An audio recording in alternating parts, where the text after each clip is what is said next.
Hello again, Andy with Handy Andy Handyman, HandyANDYHome.com. Welcome back to another inspection run through, and this is a property that the Callens have listed over in West Cobb, and they've got an inspection report back on it, an amendment from the buyers, and we're going to run through it real fast on some of the things that need to be repaired.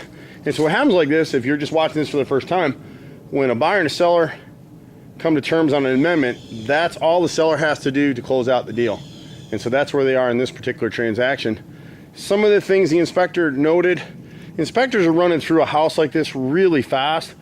They see something, they write it down. They don't have time to really scope it fully out and investigate whether something is truly rotted out or something's truly broken. So they note it, and then someone like us comes around and sees the real deal from there. So a couple quick things. The elbow's missing here on the right front downspout, the 3x4 and a little section of straight pipe. We'll repair that. Here on these deck steps, there's a few things going on here. These two posts right here, these 4x4 posts are rotted out and they need to be set down in concrete. They really should have been screwed to the plates up here instead of nailed. And so we'll get rid of these blocks and drop them down in the ground the way they're supposed to be. On the back side of this step, the way the amendment's written, we need to add a brace and a support that'll come down here as well. So you'll actually have two posts right here and another post on the inside to support the back edge of this, where the stair risers, this piece, hits the back of the deck right here. So we'll support that from there. And then the way they did this design, they didn't keep it up. My guess is for a long time they didn't really clean these steps. This might have been a rental or whatever's going on. So there's about 4 or 5 steps in here that are rotted. And so what they did is they closed in the risers right here, and then this is your step. So there's about 4 or 5 of these steps in here that are like this, and we've numbered them out. I think it's number 6, and then it's number 10 through 14 in here are rotted, and we'll have to replace those with new material. Now, we won't be able to stain that right away. The new pressure treated wood needs to cure for about 4 months before it can be stained, but then we'll be able to come back and do it. And we just put a little mark on one of these to show where 6 was, which was right in here. So this step, the riser and the tread, and then there's 4 more up in this area through here. The rim board right here on the outside is fractured in several different places. So we'll replace this 2x10 with pressure treated material.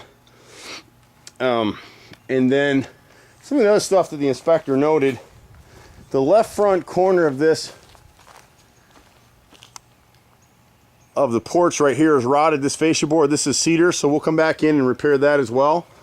We've got some animal intrusion right here at this gutter, so replace this 8-foot length of cedar siding. We'll repair the previously poorly repaired rotted soffit under here in the fascia in this corner. And then there's a section on the back side here. We're racing to get this in. Now when we do these bids, we're only looking at what the inspector has noted in that amendment. We're not bidding anything else. So there may or may not be other things that need to be done on this house. Back here again, we've had some animal intrusion right here. We'll replace 6 foot of siding right here and this left brick mold at the rear door. And actually we can come down around this side here. There's a window in the front middle bedroom that we'll catch as well. It's just a piece of window glass, but they're a pain in the butt to do. And on the garage doors, the inspector noted that these garage doors need to be replaced, and they don't. Now they've got a little bit of water staining in here, but all this wood is good. So if you want to, you don't like to look at it, you can prime them with oil-based primer and then paint them on the insides just to give them a little bit of protection. But at some point in time, someone hadn't caulked and painted these. So most of what you're seeing here is old damage. These are older doors, but they're in great shape. The left-hand door, as you come off the drive, is in perfect shape. If you want to prime and paint that, you can. On the right side door, the lower panel just has a little bit of rot right here. This last upright support and that left masonite panel need to be replaced, and we can do that and then repaint the doors. It's going to be a lot cheaper than replacing the doors. And then he had a note on the amendment too. This sidewalk is split and cracked right here in 2 places. It's just a safety issue right here. But when the boys do it, A, it's not going to match the rest of the sidewalk, and B, we're going to bust through right here and add a drain to the other side and get this water out of here. That's why the sidewalk cracked in this area. Part of it is the roots from this pine tree over here to the left, And then part of it is all the years this downspout's been draining right underneath the sidewalk and just eroded it. So there's a few electrical things and a few plumbing things we'll deal with in here as well. And that's part of the report. Like I said, we're dodging thunderstorms and raindrops today, so we wanted to get this in real fast. I'm Andy, Handy Andy. We've been doing this for a long time in Metro Atlanta. About 20 years, over 20 years. We've been here almost 25 years now. So we work with agents and homeowners all over the metro area. You can catch us at 770-912-2829. I'm Andy. See you at the next house. Bye for now.